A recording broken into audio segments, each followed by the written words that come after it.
चलिए बच्चों, आज की क्लास हिंदी व्याकरण की आप नाम लेकर हम आए। हिंदी व्याकरण के लिए सर्वप्रथम तो हम जाने कि हिंदी व्याकरण की शुरुआत है वर्ड। वर्ड वर्ड होता क्या है? हिंदी व्याकरण में सबसे मुख्य चीज तो वर्ड है। वर्ड होता क्या? वर्ड भाषा की सबसे छोटी इकाई वर्ड कहलाता है, जिसका विभाजन ना हो पाए, जिसके टुकड़े ना हो पाए। अब आ का टुकड़ा तो कर नहीं पाए। ई ये सब जो है वर्ड। ई जिसका टुकड़ा ना हो पाए, इसका विभाजन ना हो पाए और भाषा की सबसे छोटी इकाई को वर्ड कहते हैं। सीधे शब्दों में भाषा की सबसे छोटी इकाई जिसका विभाजन ना हो पाए, जिसके टुकड़े ना हो पाए, उसे वर्ड कहते हैं। सीधी लाइन वर्ड हो गया। वर्णमाला किसे कहते हैं? वर्णमाला वर्णों के व्यवस्थित समूह वर्णमाला कहते हैं। वर्णों के व्यवस्थित समूह को वर्णमाला कहते हैं। व्यवस्थित समूह, व्यवस्थित समूह, व्यवस्थित समूह।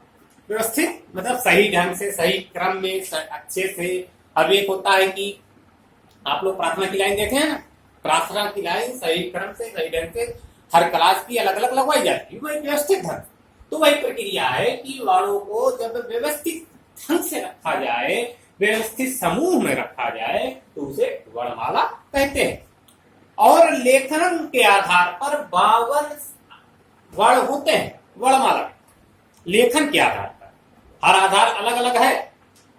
लेखन के आधार पर 52 होते हैं, परंतु उच्चारण के आधार पर 45 ही होते हैं।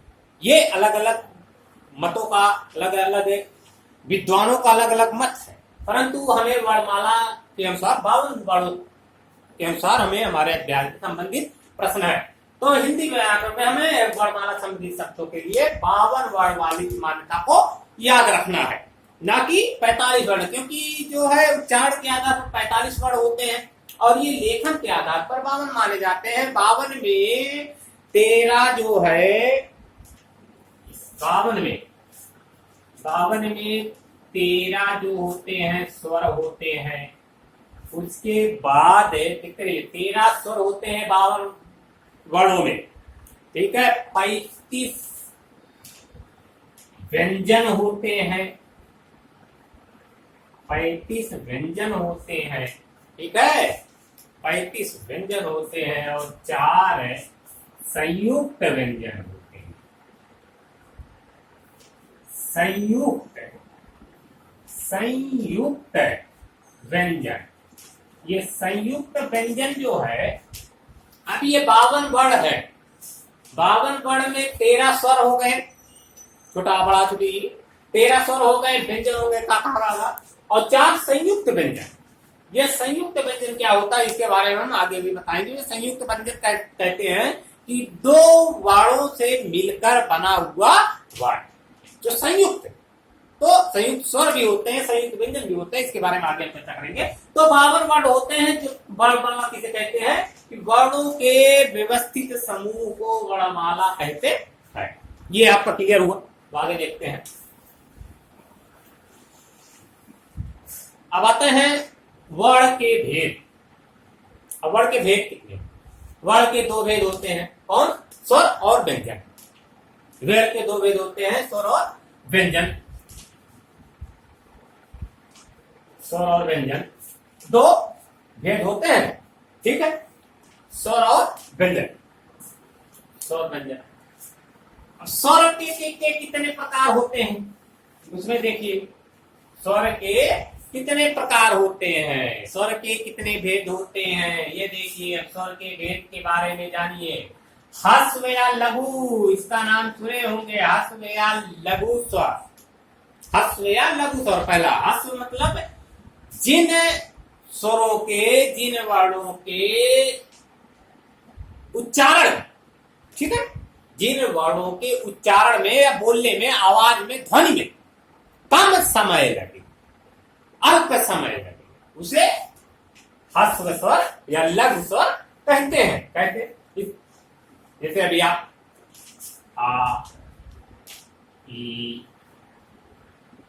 उ, इन्हें बोलिए, कम समय लगता है। आ, ई, उ, ये सब जो है ह्रस्व स्वर होते हैं, लघु स्वर होते हैं। आ, ई, उ, ठीक। अब दीर्घ स्वर जिन्हें उच्चारण में अधिक समय लगता है, अर्थात ह्रस्व या लघु से अधिक समय लगता, उन्हें दीर्घ या गुरु स्वर कहते हैं।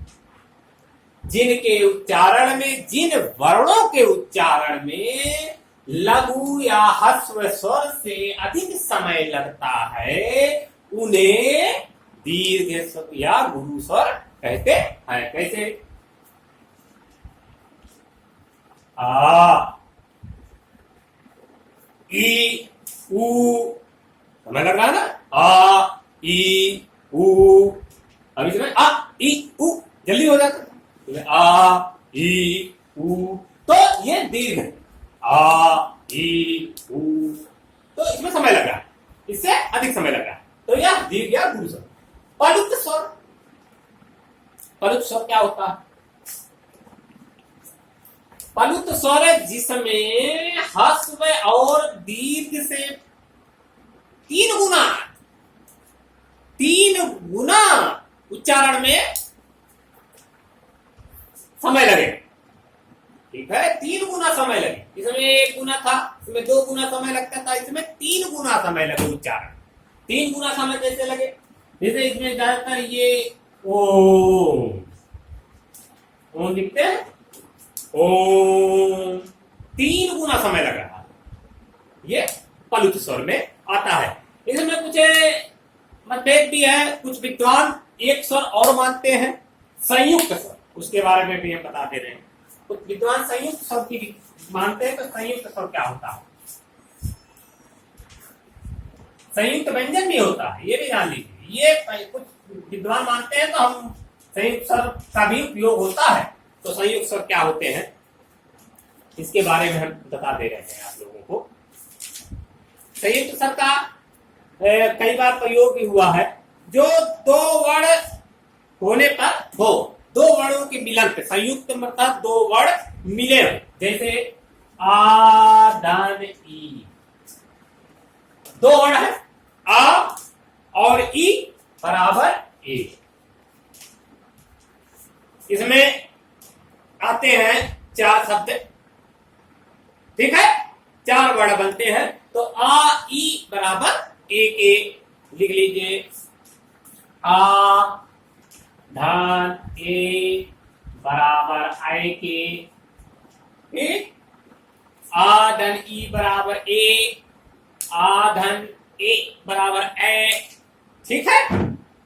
ओ कैसे बनेगा? आ, धन, उ, आ, धन, उ बराबर ओ, ठीक। आ, धन, उ बराबर ओ, और आ, धन, ओ बराबर औ के, तो इन्हें संयुक्त स्वर कहते हैं।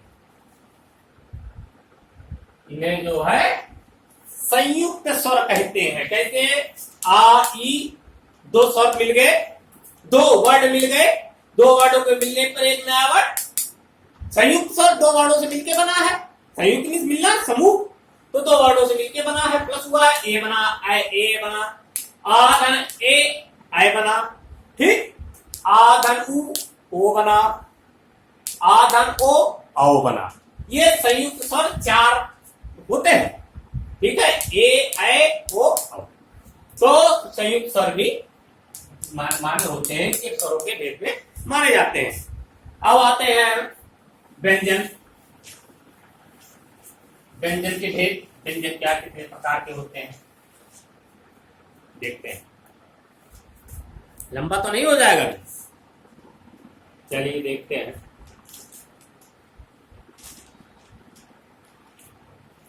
व्यंजन, स्पर्श व्यंजन।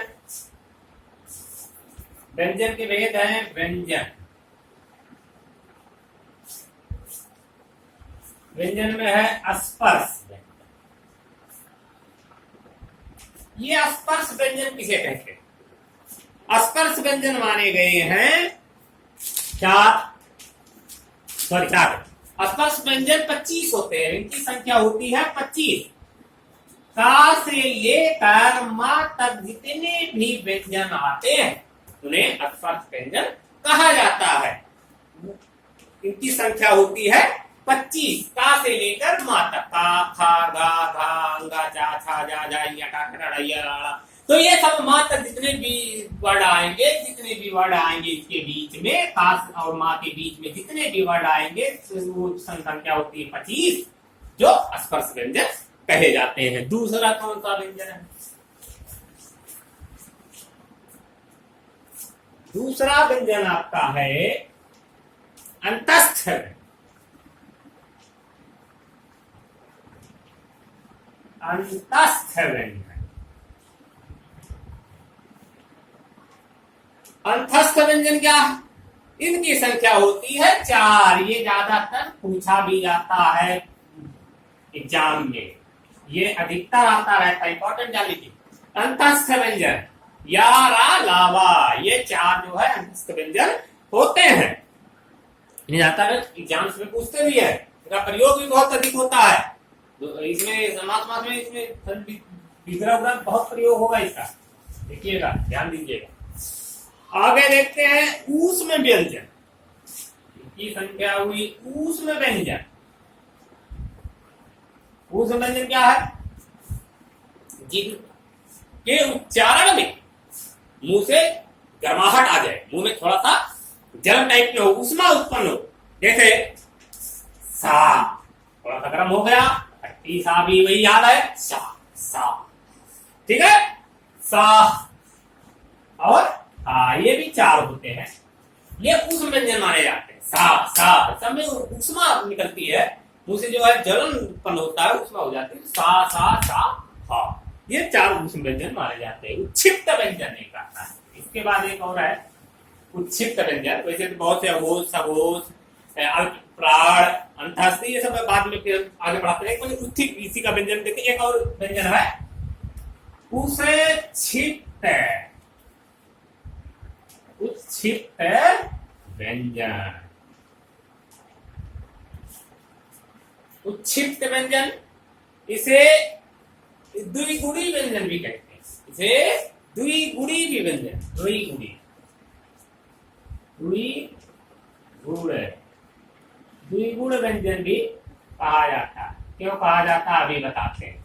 इसे द्विगुण व्यंजन भी कहा जाता है। उच्छिप्त व्यंजन या है ये, या द्विगुण व्यंजन, दोनों कहा जाता है। पहले कहा जाता है, ये मात्र 2 होते हैं, धा और आ। इसे दो तरह आप लोग प्रयोग करते हैं, इसलिए इसे द्विगुणी व्यंजन कहा जाता है। ये हिंदी वाला भी प्रयोग करते हैं आप, ठीक। इसे द्विगुणी व्यंजन कैसे कहते हैं? जैसे ये देखिए, जैसे आप लिखते हैं डगर, डगर में आप बिंदी का प्रयोग नहीं कर रहे हैं, यहाँ पर डा के रूप में प्रयोग कर रहे हैं। डगर, यहाँ बिंदी नहीं प्रयोग हो रहा है, परंतु इसी के सापेक्ष एक आप लिखेंगे सड़क। सड़क, सड़क में आपने बिंदी का प्रयोग किया, तो अर्थात ये 2 रूपों में प्रयोग हो रहा है, इसीलिए इसे द्विगुणी व्यंजन भी कहा जाता है। ढक्कन, ढाक, कई चीजें बन सकती है।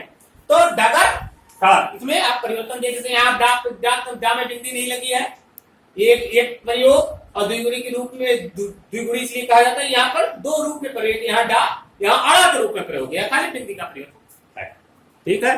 इस तरह व्यंजन हो गए उच्छिप्त व्यंजन। और आगे हम और व्यंजन है और स्वर है, तालु, कंठ है, मृदांत, ओष्ठ, अनुनासिका, ये सब चीजें भी बतानी बाकी है। वीडियो काफी लंबी हो जाएगी, कल हम चर्चा करेंगे। धन्यवाद। अगले पार्ट में।